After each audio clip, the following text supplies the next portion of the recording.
100%पैकी 56%च वेतन जे आहे ते एसटी कर्मचाऱ्यांना मिळालेलं आहे आणि 100% वेतन मिळावं या मागणीसाठी एसटी कर्मचाऱ्यांनी आज काम बंद आंदोलन पुकारलं होतं। परंतु आश्वासन मिळाल्यानंतर आता हे आंदोलन स्थगित करण्यात आलेलं आहे। येत्या सोमवारी किंवा मंगळवारी उर्वरित वेतन जमा होणार असल्याचं आश्वासन मिळाल्यानंतर कर्मचाऱ्यांनी आजचं आंदोलन स्थगित केलं। आपल्या सोबत एसटी कर्मचारी आहेत।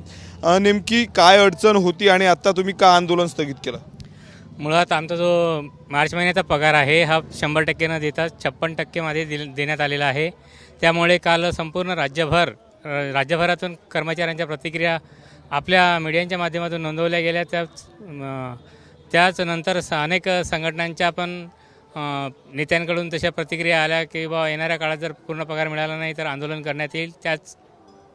त्यावरून केंद्रीय कार्यकारिणीकडून आम्हाला निर्देश मिळाल्यामुळे आज आम्ही ते उर्वरित 44% जो पगार शिल्लक राहिलेला आहे तो मिळवण्याकरिता आज निदर्शने आंदोलन करण्याचं ठरवलं होतं। परंतु रात्री उशिरापर्यंत परिवहन मंत्री यांच्यासोबत जी काही वाटाघाटी झाली आणि प्रशासनाकडून आणि सरकारकडून कळवण्यात आलं की तुमचा पगार जो शिल्लक राहिलेला आहे 44% तो तुम्हाला मंगळवारपर्यंत देण्यात येईल।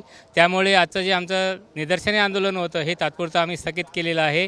परंतु आपल्यामार्फत आम्ही प्रशासनाला आणि शासनाला सांगू इच्छितो की जर मंगळवारपर्यंत आमचा राहिलेला पगार झाला नाही तर येणाऱ्या काळात आम्ही प्रशासनाला दाखवून देऊ की संघटना काय असते।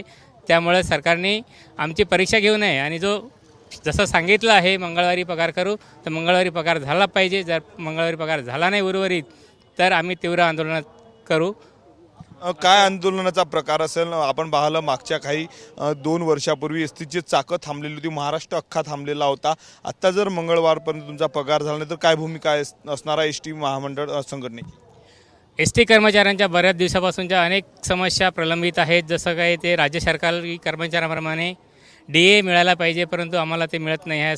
जवळपास 2018 पासून जो DA वाढत गेला 2%, 3% जो काही प्रमाणात वाढत गेला त्याचा 1%चा फरकसुद्धा आजपर्यंत एसटी कर्मचाऱ्यांना देण्यात आला नाही।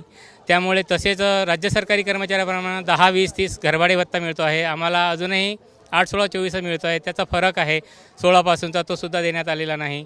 राज्य सरकारी कर्मचाऱ्यांप्रमाणे आम्हाला वार्षिक वेतनवाढीचा दर मिळाला पाहिजे होता 3%, परंतु मधल्या काळामध्ये 16 ते 20 मध्ये आम्हाला 2%च वार्षिक वेतनवाढीचा दर देण्यात आला आणि त्याच्यात भर म्हणून आम्हाला या महिन्यात 56% पगार देण्यात आला। 44% पगार नंतर करणार असं आश्वासन मिळालं असलं तरी आमच्या ज्या प्रलंबित मागण्या आहेत याला घेऊन कर्मचाऱ्यांमध्ये संपूर्ण महाराष्ट्रभर मोठा असंतोष निर्माण झाला आहे। जर मंगळवारी शासनाने आणि प्रशासनाने पगार केला नाही तर त्याचा उद्रेक मोठ्या स्वरूपात संपूर्ण महाराष्ट्रभर आपल्याला सरकारला दिसेल आणि मीडियामधून पण ते दिसून येईल असं मला वाटते।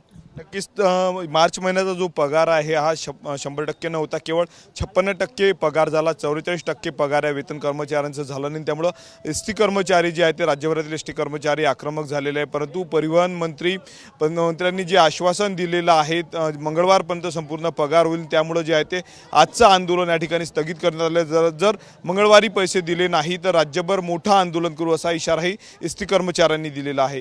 कॅमेरामन अनिकेत दहातोंडेसह मी स्वप्नील उमाप, TV9 मराठी, अमरावती।